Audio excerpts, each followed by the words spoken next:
반갑습니다. 김용민의 주식 랭킹입니다.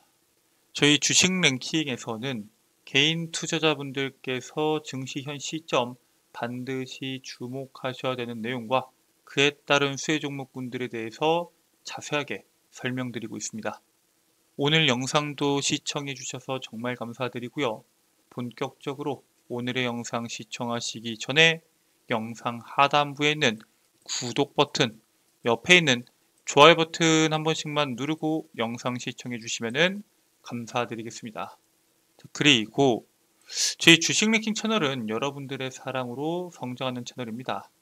여러분들의 넘치는 사랑에 빠른 성장하고 있는 만큼 그 사랑에 보답해 드리기 위해서 제가 직접 여러분들 투자에 도움이 될 수 있는 리포트를 만들어 와서 무료로 제공해 드리고 있습니다. 앞으로의 시장에서 주목하셔야 되는 핵심적인 내용뿐만 아니라 그에 따른 수혜 종목군들까지 자세하게 정리한 리포트이기 때문에 꼭 참고하셔서 여러분들 투자에 도움이 되시길 바라겠습니다.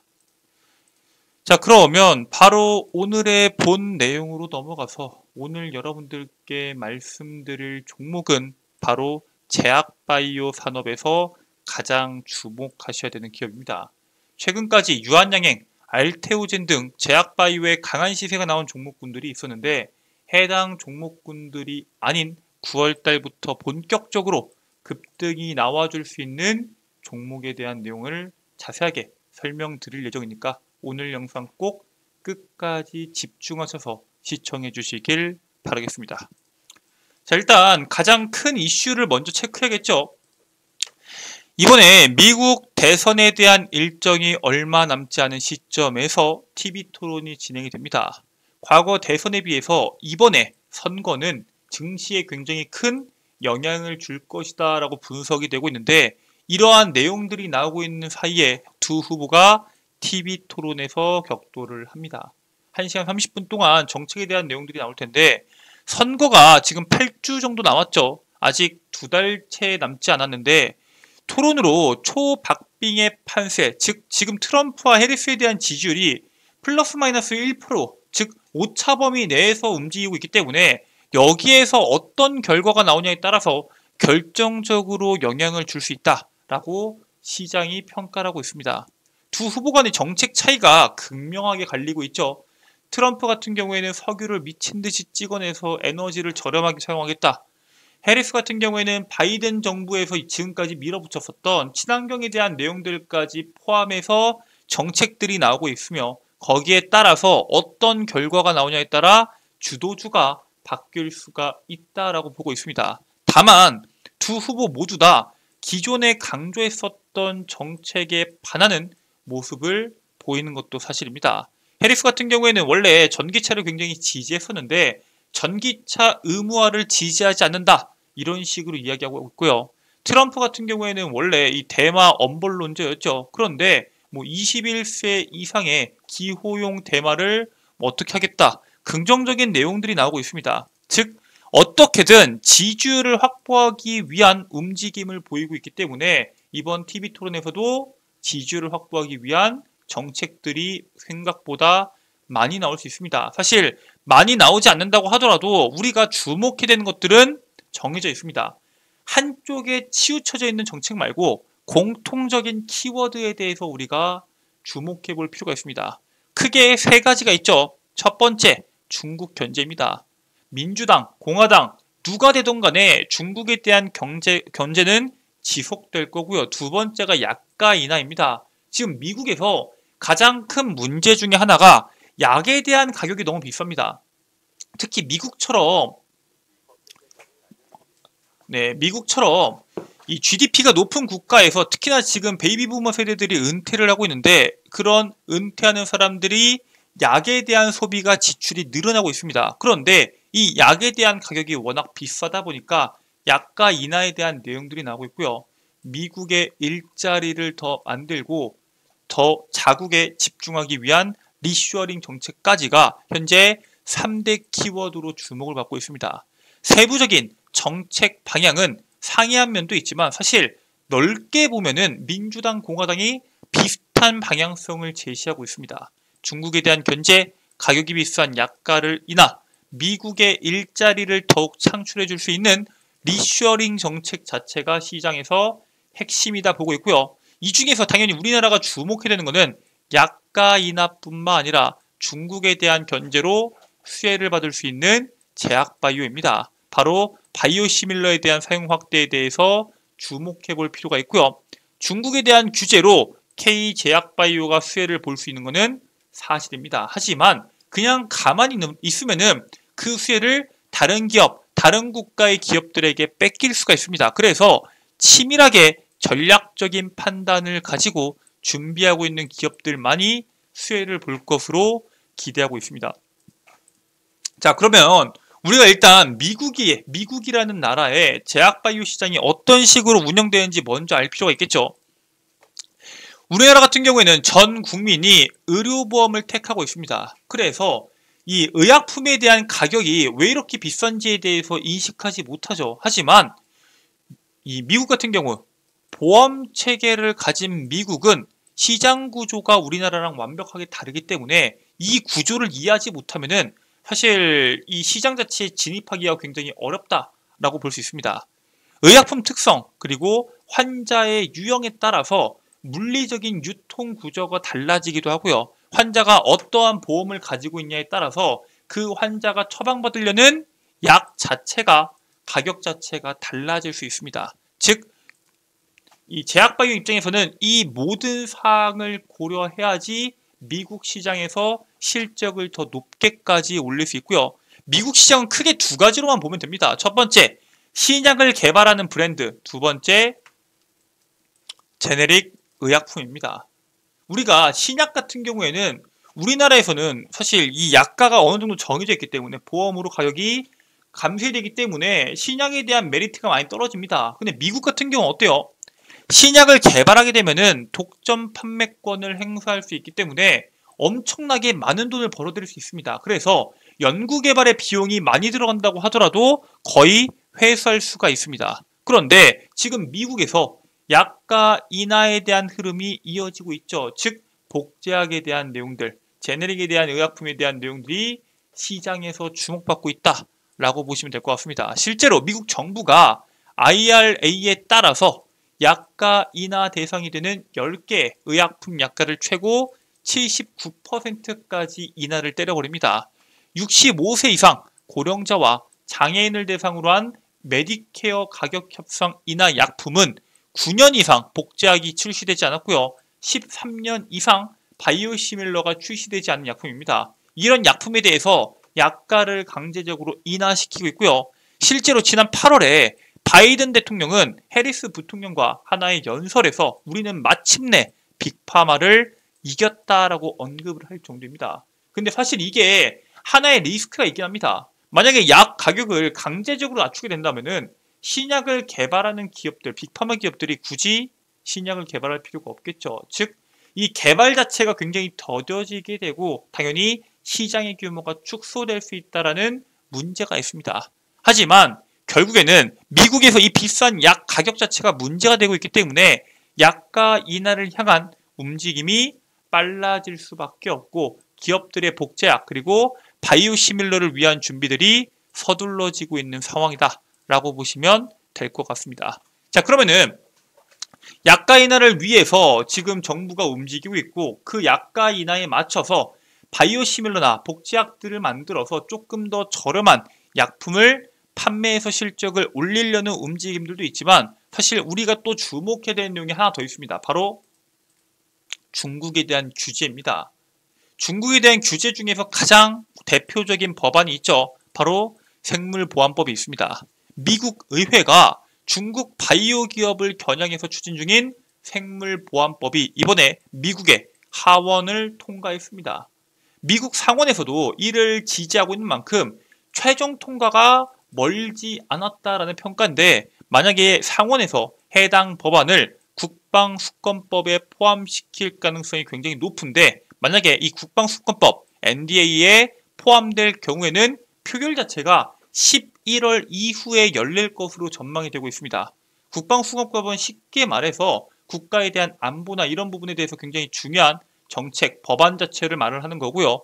이게 만약에 11월 이후에 열린다는 거는 대통령이 뽑히고 나서 열린다는 건데 아까도 말씀드렸다시피 민주당과 공화당이 같이 지금 현재 중국을 견제하고 있습니다. 즉 양 당이 어느 곳에서 대통령이 나온다고 하더라도 이 표결 자체가 통과될 확률이 상당히 높고 블룸버그는 생물보안법이 제정될 확률을 70% 이상으로 바라보고 있습니다. 그래서 표결이 통과가 되고 대통령까지 사인이 진행이 되면은 실질적으로 최종적으로 제정이 된다라고 보시면 됩니다. 자, 그리고 이 생물보안법이 제정이 되게 된다면은 가장 큰 타격을 보는 국가죠. 바로 중국입니다. 중국의 우시바이오에 대한 매출 구조를 보면은 북미에 대한 비중이 가장 큽니다. 47.4%인데 이를 제외하고도 중국이 차지하고 있는 이 20%에 대한 비중, 시장 규모 자체를 누가 먼저 선점하냐에 대한 싸움이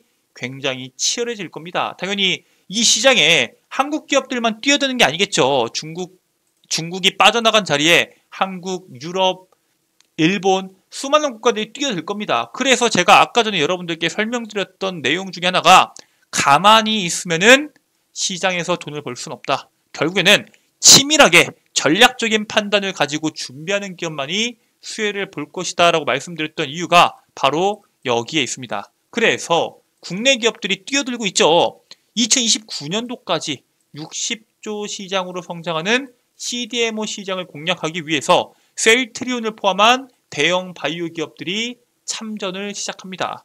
셀트리온 같은 경우에는 CDMO 사업을 본격화하기 위해서 100% 지분의 자회사 형태로 신규 공장을 확보해서 CDMO 사업을 추진할 계획을 가지고 있고요.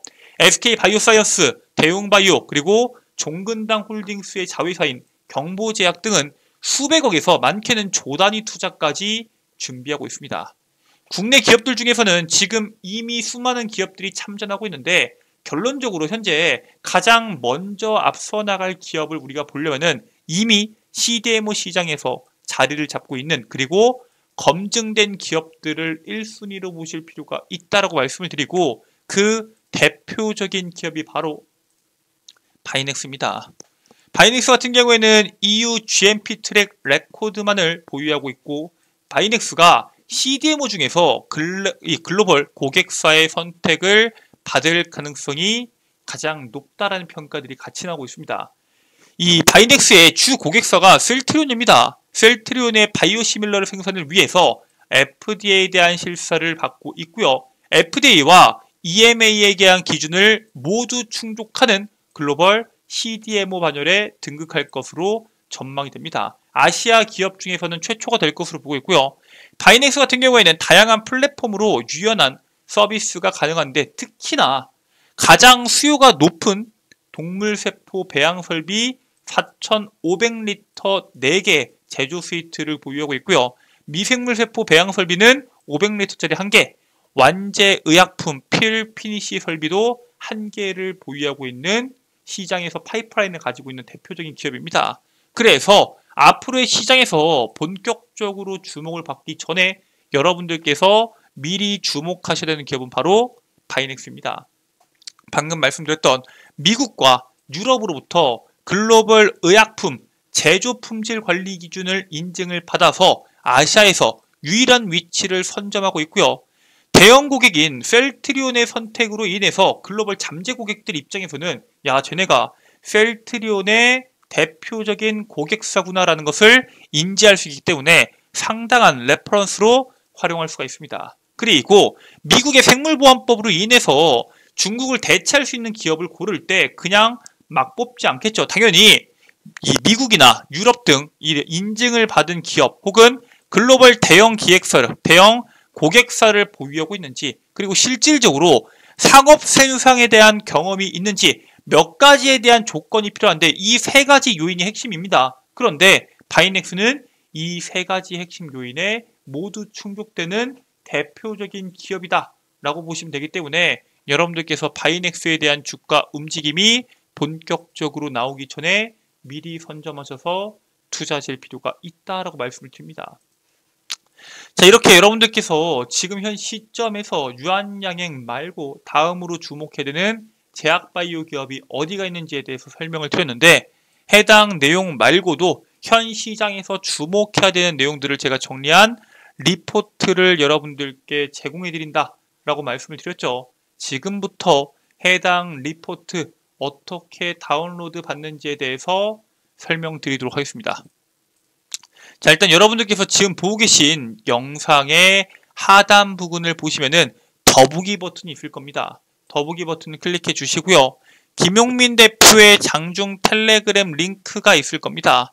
해당 링크를 클릭하게 되시면은 텔레그램에 여러분들께서 접속하실 수가 있는데 이처럼 김용민 대표의 텔레그램에 접속하게 되시면은 상단부에 고정된 메시지로 2024년도 하반기 핵심 자료집을 PDF 파일로 업로드를 시켜놨습니다. 100% 무료고 평생 여러분들께서 연구 소장하실 수 있는 자료집인 만큼 해당 자료집 꼭 참고하시길 바라겠고요. 해당 자료집 말고도 여러분들께서 이용하실 수 있는 컨텐츠들이 더 있습니다. 일단 방금 말씀드렸던 2024년도 하반기 투자 핵심 자료집 말고도 시장에서 여러분들이 주식 투자를 하실 때 매일매일 수많은 뉴스들이 쏟아질 겁니다. 그 중에서 오늘 당장 주목해야 되는 내용들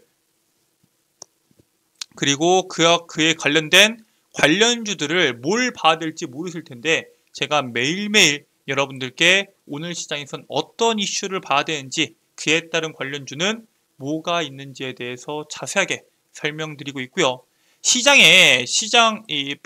주부나 직장인분들이나 학생분들 같은 경우에는 하루 종일 주식창을 보기 어렵기 때문에 오늘 시장에서 무슨 내용이 나왔는지 순간순간 알기가 어렵습니다. 이처럼 실시간으로 나오는 시장에 대한 내용들에 대해서 제가 실시간으로 당일 급등주가 왜 나왔는지 관련주가 뭐가 있는지 시장에 어떠한 모멘텀을 가지고 있는지에 대해서 중간중간 여러분들께 정보를 공유해 드리고 있습니다. 그리고 장이 끝나면은 오늘 시장에서 여러분들께서 뭘 봐야 되는지 어떤 이슈가 있었고 앞으로는 어떠한 모멘텀들이 남아있는지에 대해서 장마감 브리핑까지 진행해 드리고 있습니다.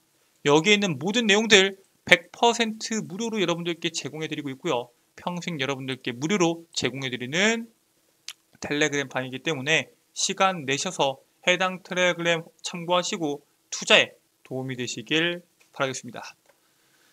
자, 오늘 준비된 내용은 여기까지고요. 오늘 영상도 끝까지 시청해 주셔서 감사드립니다. 전 다음 영상에서 여러분들께 더 도움되는 내용으로 돌아오도록 하겠습니다. 끝까지 시청해 주셔서 감사합니다.